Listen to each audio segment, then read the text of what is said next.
Can you imagine looking at the people who raised you, the ones you trusted most in the world, and realizing they've been systematically stealing from you for years? Not just being unfair, but outright betraying you, and then laughing in your face about it. That's what happened to me, and it changed everything. It all started so innocently. My parents, they owned this small, family-run business, and for as long as I could remember, they dreamed of making it big. My sister and I grew up with stories about how one day we'd take it over, make it even better. It sounded like a fairy tale, honestly. So, when I finally graduated, they offered me a position. It wasn't a glamorous role, didn't pay much, but I didn't care. I was so excited, so ready to prove myself, to contribute to this family legacy. My older sister was already working there, and from what I could see, she was doing great. Nice car, fancy apartment, never seemed to worry about money. I just figured she was well paid, but it never even occurred to me to ask. Why would I? I was too focused on working my butt off, on earning my place. And that, my friends, was my first mistake. My biggest mistake. I just assumed everyone was being treated fairly. How naive was I? For months, I poured my entire soul into that company. Late nights, early mornings, weekends sacrificed to tackle extra tasks. I went above and beyond, truly believing I was building something for our future, something that would eventually be mine too. But then, one day, I overheard something that made my stomach absolutely drop. My sister was on the phone, laughing, talking about a massive payment she'd just received. I remember her exact words. Yeah, Mom and Dad just sent it over. Crazy, right? So much for struggling at work, huh? I froze. A payment? What payment? At first, I tried to brush it off. Maybe it was just a bonus, some kind of incentive. But the way she said it, that smug tone, it just didn't sit right with me. So, that night, I decided to ask my parents about it. I wasn't looking for a fight. I wasn't even angry yet. I just wanted to understand. But when I brought it up, my mother actually scoffed. She shook her head like I'd just said the most ridiculous thing. Your family, she said, as if that explained everything. Family doesn't work for money. We all help each other out. That's just how it is. I just stared at her, completely speechless. If working for free was the norm, then why was my sister getting paid? And right then, a little ding sounded. A notification on my sister's phone. She smirked, glancing down, and then, slowly, she turned the screen just enough for me to see it. A huge payment deposited into her account. My heart was pounding. Maybe you're just not worth paying, she said, her smirk widening into a full-blown sneer. Something inside me snapped. I didn't argue. I didn't yell. I didn't even demand an explanation. I just quietly closed my phone, turned around, and walked away. But what happened next? Well, that's where things got really, really interesting. I walked straight to my room, my mind reeling. How could they do this to me? After all those late nights, those early mornings, all those extra hours I'd put in. To them, I was nothing more than free labor. And my sister? She knew. She reveled in it. That smirk on her face wasn't just arrogance. It was pure, unadulterated satisfaction.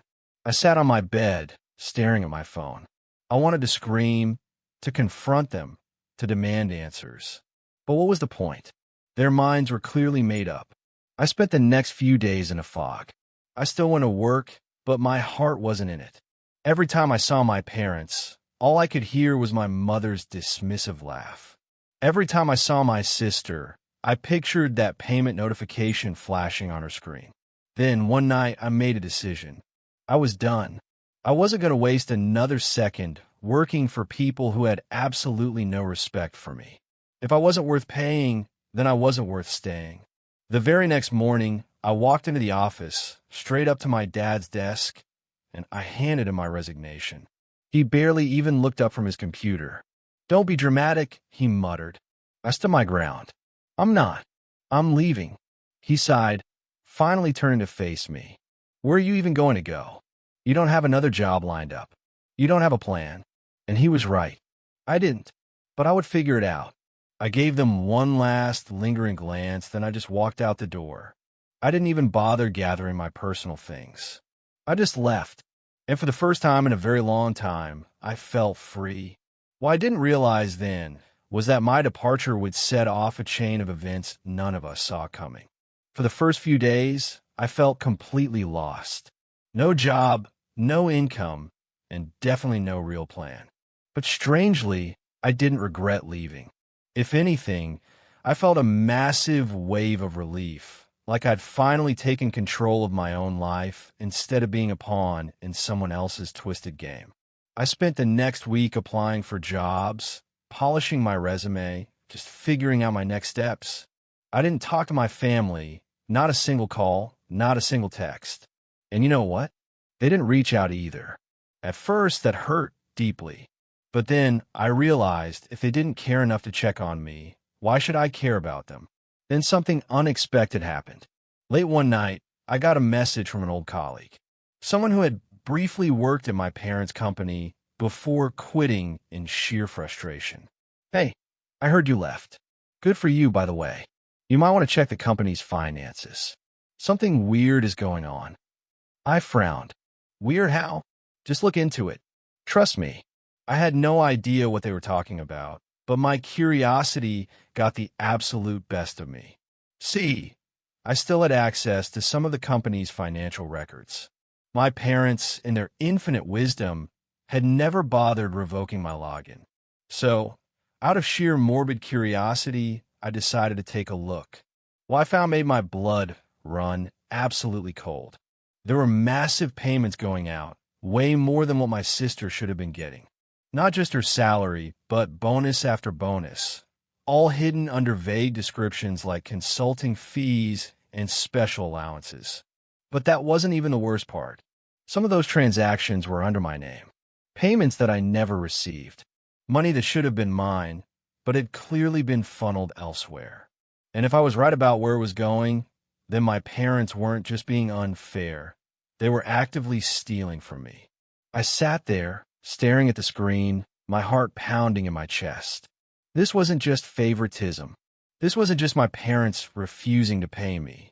This was straight-up fraud. They had been using my name to move money that was never actually deposited into my account. And judging by the dates, this had been happening for months, maybe even years. I took a deep, shaky breath and scrolled further. The transactions all led back to one account, an account that, unsurprisingly, belonged to my sister. All those fancy things she had, the car, the apartment, the expensive vacations, they weren't just from her salary. They were partially paid for with money that was supposed to be mine. I felt sick to my stomach. I wanted to storm into that office and confront them. I wanted to scream, to demand answers. But I knew better. If they were willing to steal from me like this, there was no telling how far they'd go to cover it up. So instead, I took screenshots. Every single transaction, every fraudulent payment. I backed up everything onto a private drive and even sent copies to a trusted friend, just in case something happened to my files. Then I sat back and thought. I had two options. One, I could confront them directly, but they would just deny it, twist the story, and make it seem like I was overreacting. Or two, I could hit them where it really hurt, their reputation, their business, their money. And the more I thought about it, the more I realized this wasn't just about getting back what was mine. It was about making them pay. So I made a plan, and when the time came, they never saw it coming. I spent the next few days preparing meticulously. First, I contacted an accountant I knew, a former employee of my parents' company who had left on bad terms. I showed them everything I'd found. Their reaction? Pure shock. "This is serious," they said. "If they're moving money under your name without your consent, that's fraud. And if they're using company funds for personal expenses, that could be embezzlement." That was exactly what I needed to hear. Next, I reached out to a lawyer. I explained everything, showed them the records, and asked what my options were. Their response was even better. You have a solid case. If you take legal action, you could recover the stolen money and possibly even take down the company. That's when I knew. I wasn't just going to expose them. I was going to destroy them. But before I made my final move, I wanted to do one last thing. I wanted to see if they would admit to it. So I arranged a casual visit home, my first time seeing them since I quit. While I walked through the door, my mom barely looked up from her phone. My dad just nodded. And my sister? She had that same smug expression she always wore, like she had won something. I sat down at the dining table, cleared my throat, and said, as casually as I could manage, "So, I've been going through my finances. Found something interesting." My mom raised an eyebrow. "Oh, yeah." "Yeah," I said, leaning forward. "Apparently, I've been getting paid this whole time. Except I never saw a cent of it. Weird, right?" Silence. Deafening silence. My dad's expression didn't change, but I saw his jaw tighten. My mom shifted slightly in her chair. And my sister? She was suddenly very, very interested in her phone. That was all the confirmation I needed. I let the silence drag out for another excruciating moment before finally standing up. Anyway, just thought I'd mention it. I'm sure the authorities will find it just as interesting as I did. My mom's head snapped up. "What?" I smiled. "Oh, didn't I mention? I spoke to a lawyer and an accountant. And, well, let's just say things are about to get very interesting." Then I turned and walked out. And that, my friends, was when everything truly started to fall apart. I didn't look back as I walked out of that house, but I knew I'd just set a fire that couldn't be put out. The first sign of panic came that very night. My phone buzzed repeatedly. Calls from my mom, my dad, even my sister. I didn't answer a single one. Then came a text. "Mom, we need to talk. Don't do anything stupid. Dad, let's be reasonable about this. Family issues shouldn't be handled this way. Sister, you're being dramatic. It's not a big deal." Not a big deal? They had been stealing from me, using me like free labor and funneling my money into my sister's account. Now that I was standing up for myself, they wanted to play the family card. Too late for that. The next morning, I met with my lawyer again. I officially filed a lawsuit against my parents' company for fraud and financial misconduct. My lawyer assured me that with the evidence I had, they wouldn't just have to pay me back. They could face serious legal trouble. And I wasn't the only one who had issues with them. I started reaching out to old employees, people who had left the company because of shady practices. It didn't take long to find others who had been underpaid, overworked, or even scammed by my parents. Word started spreading. Then came the real explosion. About a week later, an anonymous whistleblower, not me, I swear, leaked the financial documents I had found. The information somehow made its way to a business watchdog website, and just like that, my parents' company was under public scrutiny. Clients started pulling out. Investors started backing away. The reputation my parents had spent years building, it was crumbling overnight. And my sister, her precious bank account, the one filled with money stolen from me, it was frozen.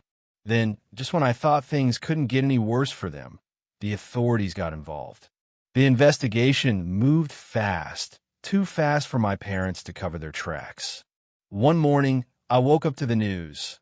My parents' company was officially being audited for financial fraud. And it got worse for them. Turns out, the money funneled through my name wasn't the only shady thing they had done. As investigators dug deeper, more skeletons came tumbling out of their closet. Unreported income, tax evasion, misused company funds. It was a complete mess. And then, one morning, my sister called me. For the first time in weeks, I actually picked up. "Are you happy now?" she snapped, her voice trembling with rage. "You ruined everything." I almost laughed, a bitter, hollow sound. "I ruined everything? You and Mom and Dad stole from me, lied to me, used me, and you think I'm the problem?" "It wasn't stealing," she shot back, her voice cracking. It was just reallocating. They said you'd get it back eventually. I shook my head, even though she couldn't see it. Wow, you actually believe that? Silence. I let it hang for a moment before continuing, my voice calm, almost detached. You had every opportunity to be better than them, but you chose to be just like them, and now you're facing the consequences. She didn't say another word before hanging up. That was the last time we spoke. But things didn't end there. A few weeks later, my lawyer called me with an update. Your parents' company is collapsing. With the lawsuits, the fines, and the lost clients, it won't survive much longer. And my money? I asked. They'll have to pay it back. Every last cent. I leaned back in my chair, exhaling slowly. I had won. They had spent years treating me like I was worthless, like I didn't deserve to be paid, like I was just free labor. And now, they were the ones who had lost everything. I should have felt completely satisfied, triumphant even. But all I felt was free. Finally, truly free. The real chaos began when my parents realized there was no way out. One evening, I got a call from my mother. I almost ignored it, but something in me wanted to hear what she had to say. The moment I answered, all I heard was sobbing. "How could you do this to us?" she wailed. "We're your family. You're ruining us." I stayed silent, letting her cry, her voice breaking between gasps. Then my father took the phone. Unlike my mother, he wasn't crying. He was absolutely furious. "You ungrateful brat," he spat. "After everything we've done for you, you stab us in the back like this?" I scoffed. "After everything you did to me, we fed you. We gave you a home, and you repay us by tearing our business apart." They made me laugh bitterly. "Oh, so now I owe you my entire life because you did the bare minimum as parents?" My father was seething. "Do you even realize what you've done? We might go bankrupt. We could lose our house. Your mother is sick with stress. She's been crying for days. She should have thought about that before stealing from me." I shot back, my voice dangerously low. "This is your fault," my father roared. "You destroyed your own family over a little money." That was it. I snapped. "A little money? You stole years of my pay. You used me to cover your tracks. You let my sister live like a queen while treating me like a servant. And now you want sympathy." My voice was shaking with rage, but I didn't stop. "You chose this. You thought you could get away with it forever. And now that you're finally facing the consequences, you blame me?" The line went dead. I guess he couldn't handle the truth. But it wasn't over. A few days later, I got a text from my sister. "I hope you're happy. Mom had a breakdown. She can barely eat. The company's going under. We're losing everything. But I guess that doesn't matter to you, huh?" I stared at the message, shaking my head. They still didn't get it. They thought this was my doing, that I was the villain. I typed back, "You had a choice. You could have treated me like family. Instead, you treated me like garbage. Enjoy the consequences." And I hit send. The final blow came a week later. My lawyer called me. "It's official. The company is bankrupt. Your parents are being forced to sell their assets, and you'll be getting your money back." I just nodded, taking it all in. I had won. A few days later, I drove past my parents' office. The building was empty, a "for sale" sign stuck in the dirt. My childhood home, also on the market. Everything they had built, the empire they had controlled, was gone. It didn't take long for the rumors to start spreading. Their once reputable company was now a cautionary tale of greed, deceit, and shattered family bonds. Clients who had trusted them for years were filing complaints. Employees who had been with the company for decades were getting settlements. And the press? They were all over it. The scandal made headlines. But it wasn't just the company that had fallen apart. The family was unraveling too. Weeks passed, and I still couldn't bring myself to reach out to them. I knew it was over. There was no fixing what had been broken. Then one afternoon, my phone buzzed again. It was my mother. This time I answered. "We've lost everything, you know," she said, her voice devoid of emotion, hollow. The house is gone. The company is gone. Your father, he's drinking more than ever. I don't know what to do anymore. I wasn't sure how to respond. Part of me wanted to say good, but another part of me felt an unfamiliar twinge of guilt. What do you want me to say? I finally asked, my voice flat. We just need you to come back. Help us fix this. Please, we're family. Her voice cracked. I paused. The words were laced with desperation, but all I could think about was everything I'd lost. The years spent working without pay, the broken promises, the way they had treated me like I was invisible, disposable. You had your chance to treat me like family, I said coldly. But you chose not to. You chose money over me. And now you're asking for my help. There was a long silence on the other end. I could hear her sniffling, trying to hold it together. Please, we're sorry. Your father is falling apart. He can't handle this. I bit my lip, staring at the floor. Maybe you should have thought about that before all of this started. You thought I was worthless. Well, now you know better. Her response was barely a whisper. You were never worthless. You're my child. But we were wrong. Please, I'm begging you. It was hard to hear her like this, broken, pleading. A part of me almost wanted to reach out. But the other part of me, the part that had been hurt, betrayed, and ignored for so long, was too angry to forgive. I can't help you, I said finally. Not anymore. And with that, I hung up.